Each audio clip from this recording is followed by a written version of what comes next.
श्री भक्तमाल में श्री माधव दास जी अगले प्रसंग में श्री माधव दास जी भिक्षा मांग करके भोजन करते थे। एक दिन भिक्षाटन करते हुए ये एक गृहस्थ के घर पर गए और भिक्षा के लिए आवाज लगाई तो घर की मालकिन ने खींच करके चूल्हा पोतने का कपड़ा इनको और फेंक दिया। इन्होंने उस कपड़े को धोकर के साफ किया, उसकी बत्तियां बनाई और घी में डुबो करके भगवान जी के समक्ष दीपक जलाया। इससे उस महिला का अज्ञान अंधकार नष्ट हो गया। श्री प्रियादास जी महाराज ने इस घटना का अपने एक कवित्त में इस प्रकार किया है।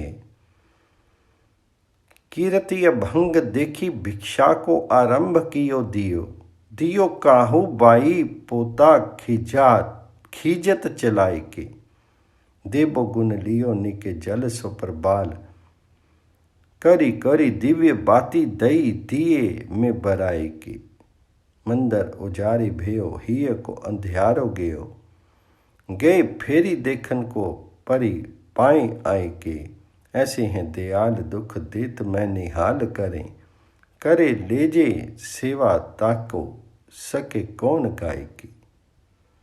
एक बार एक बड़े शास्त्री पंडित शास्त्रार्थ द्वारा दिग्विजय करते हुए माधव जी के पांडित्य की चर्चा सुन करके शास्त्रार्थ करने जगन्नाथपुरी आए और माधवदास जी से शास्त्रार्थ करने का हठ करने लगे। भक्तों को शास्त्रार्थ निरर्थक प्रतीत होता है। माधवदास जी ने बड़ा मना किया, पर पंडित भला कैसे मानते। अंत में माधवदास जी ने एक पत्र पर ये लिख करके हस्ताक्षर कर दिए, माधव हारा पंडित जी जीते। पंडित जी इस विजय पर फूले नहीं समाये, तुरंत काशी को चल दिए। वहां पंडितों की सभा करके वे अपनी विजय का वर्णन करने लगे और वह प्रमाण पत्र लोगों को दिखाने लगे।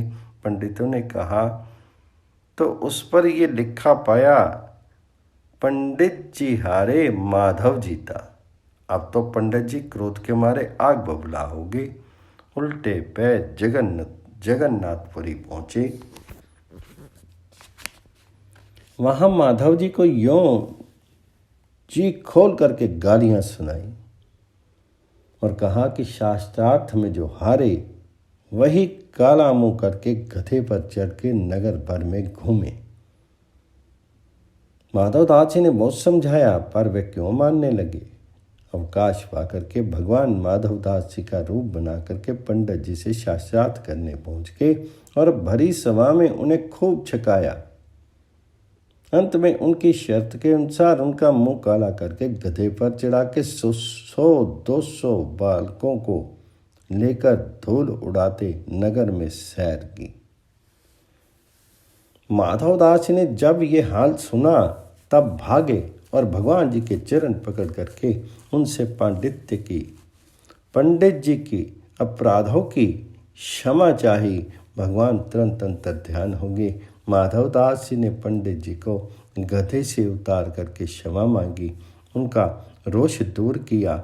धन्य है भक्तों की सहिष्णुता और दयालुता। श्री प्रियादास जी महाराज इस घटना का एक कवित्त में इस प्रकार वर्णन करते हैं, पंडित प्रबल दिक विजय करी आयो, आए वचन सुनायो जो विचार मोसो कीजिए, दई लिखी हारी काशी जाय के निहारी, पत्र भयो अति ख्वार लिखी जीती वाकी खीजिए, फेरी मिली माधेजू को वैसे ही हरायो, एक खर को मंगाई कहीं चढ़ो तब धीजिए, बोलियो जूती बांधो कान गयो सुनी नहान, आन जगन्नाथ जीते ले चढ़ायो बाको रीझिए। एक बार माधव दास जी ब्रज यात्रा को जा रहे थे। मार्ग में एक बाई आपको भोजन कराने ले गई। बाई ने बड़े प्रेम से आपको भोजन कराया। इधर आपके साथ श्याम सुंदर जी बगल में बैठ भोजन करने लगे। बाई भगवान जी का सुकुमार रूप देख करके रोने लगी और माधव जी से पूछा, ये सांवला सलोना किसका बालक है? आप कहाँ से बहकाल आए हैं? इसके बिना इसकी माँ कैसे जीवित रहेगी? माधव जी ने गर्दन फिरा करके देखा तो श्याम सुंदर जी भोजन कर रहे हैं। बस आप शुद्ध बुद्ध भूल गए और बाई जी की प्रशंसा करके उनकी परिक्रमा करने लगे। उनके भक्ति भाव और सौभाग्य की सराहना करके वहां से विदा हुई। श्री प्रियादास जी ने भगवान श्याम सुंदर की इस कौतुकी लीला का एक पद में इस प्रकार वर्णन किया है।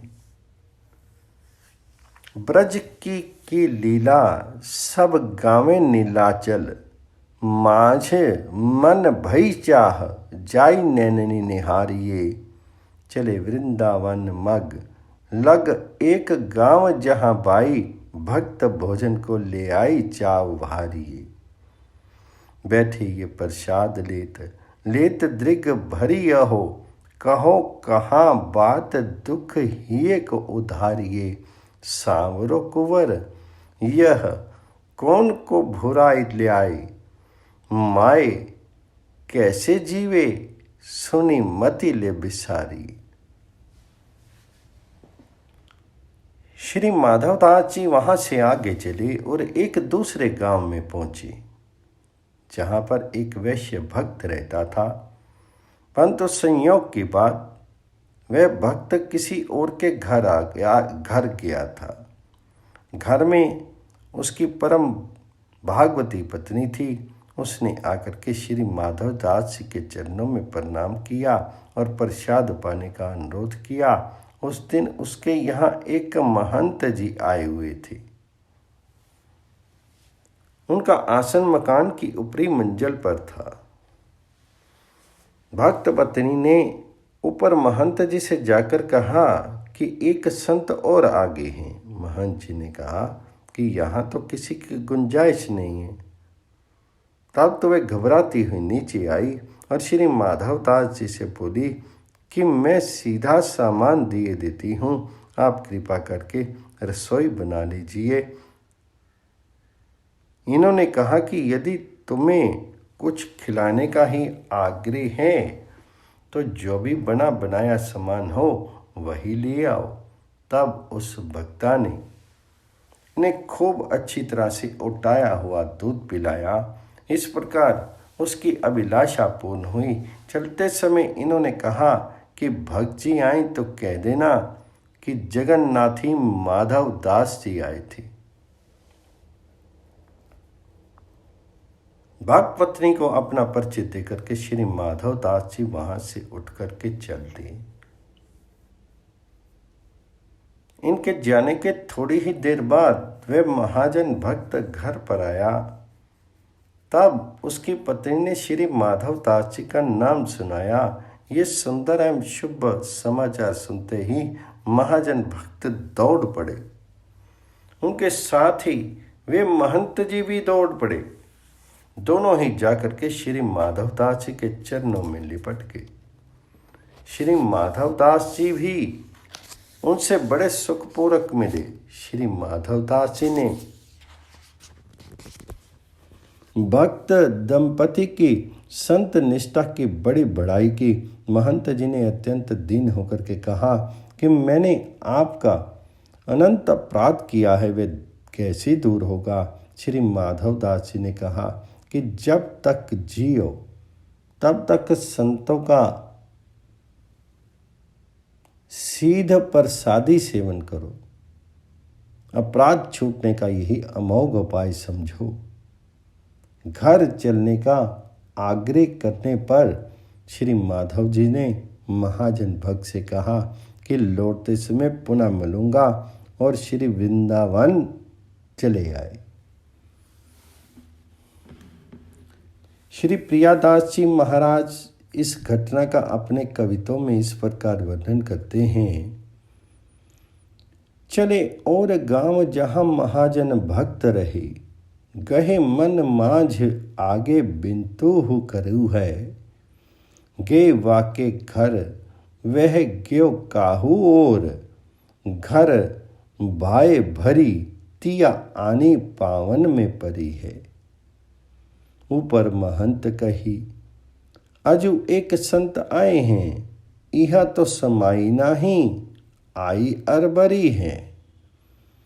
कीजिए रसोई जोई सिद्ध सोई लियावो, दूध नीकी के पीवावो, नाम माधो आस भरी है।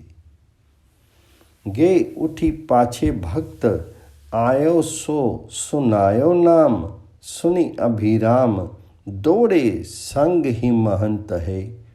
लिए जाए पाए लपटाए, सुख पाए मिले झिले, खर मांझ लिया तिया, धन्य तो सो कंत है।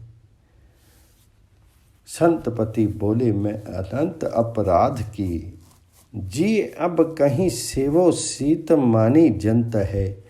आवत मिलाप होए यही राखो बात, गोए आए वृंदावन जहाँ सदाई बसंत है। श्री माधवदास जी श्री वृंदावन की शोभा देख देख करके मन में परम आनंद में डूब गए। पुनः जब आप श्री बांके बिहारी जी के दर्शनार्थ गए तो वहां आपको चने मिले। इन्होंने चनों को ही ले जा करके श्री जमुना जी के पुलिन पर श्री ठाकुर जी को भोग लगाया और स्वयं भी चना प्रसाद पाया। इधर जब स्वामी श्री हरिदास श्री बांके बिहारी जी के भोग आरोगने की भावना करने लगे तो ध्यान में देखा कि श्री ठाकुर जी भोग नहीं आरोग रहे हैं। तब श्री स्वामी जी ने पूछा कि जय जय, आज आप भोग क्यों नहीं आरोग रहे हैं? तब श्री बिहारी जी ने कहा कि आज मुझे पाने की रुचि नहीं है। श्री माधव चाची ने चने खिला दिए हैं। श्री स्वामी जी ने पूछा, वे कहाँ हैं? तब श्री बिहारी जी ने बताया कि वे इस समय श्री जमुना जी के किनारे हैं। तब श्री स्वामी जी की आज्ञा से शिष्य सेवकगण श्री माधवदास जी को खोज लाए। पूछने पर श्री माधवदास जी ने कहा कि आपके ठाकुर गवारियाँ होंगे तो पचा लेंगे और यदि महली ठाकुर होंगे तो नहीं पचा पाएंगे। इस घटना का श्री प्रियदास जी महाराज ने अपने एक कविता में इस प्रकार वर्णन किया है। देखी देखी वृंदावन मन में मगन भय, गए श्री बिहार जी के चना तहाँ पाए हैं। कही रहियो द्वारपाल नेकू में प्रसाद लाल, जमुना रसाल तट भोग सो लगाए हैं। नाना विधि पाक धरे स्वामी आप ध्यान करे, बोले हरि भावे नाही वेई लिख चाहे हैं। पूछियो सो जनाई दिद ल्यायो आगे, गायो सब तुम तो उदास ही सरस समझाए हैं। श्री माधवदास जी ब्रज के तीर्थों का दर्शन करने गए।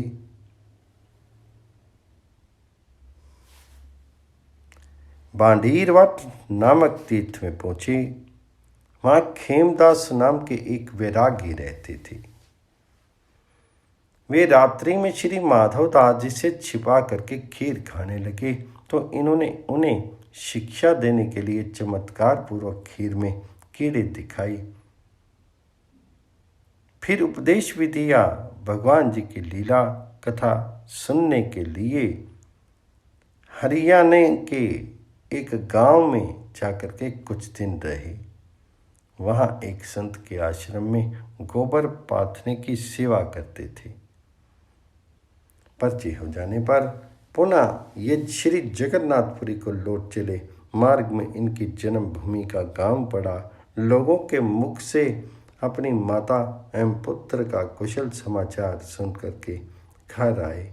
फिर माता की उपदेश परक वाणी, मेरा मधुआ भगवान को छोड़कर घर नहीं आ सकता है, सुनकर के वहाँ से तत्काल भूखे ही चल दिए।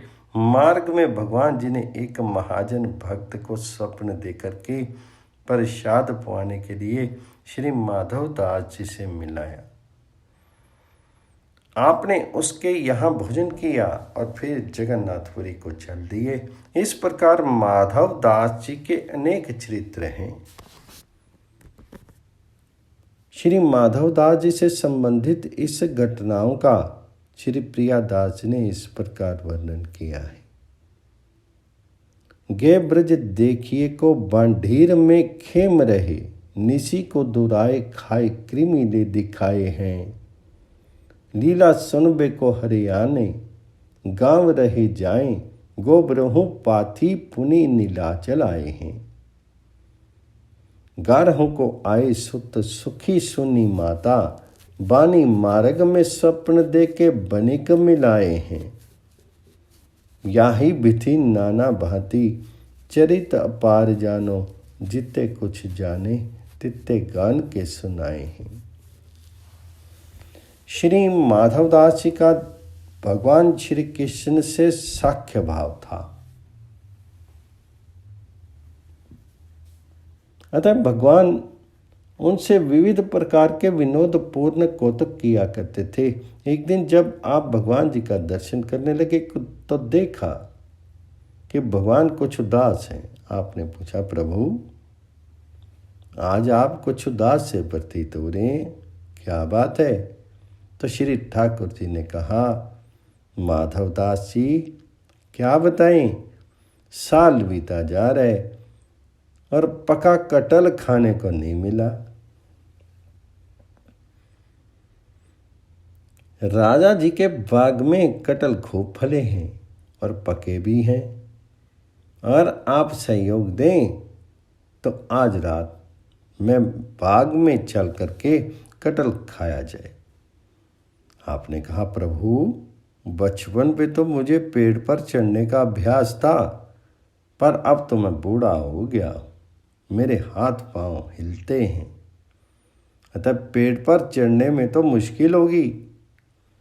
श्री बलराम जी भी इस विनोद में रस ले रहे थे। उन्होंने कहा, माधव जी, माधवदास जी, हम चढ़ने में सहायता कर देंगे, आपको कोई कठिनाई नहीं होगी, बात तय होगी। श्री कृष्ण बलराम और माधवदास जी आधी रात में चुपचाप राजा जी के बाग में घुस गए।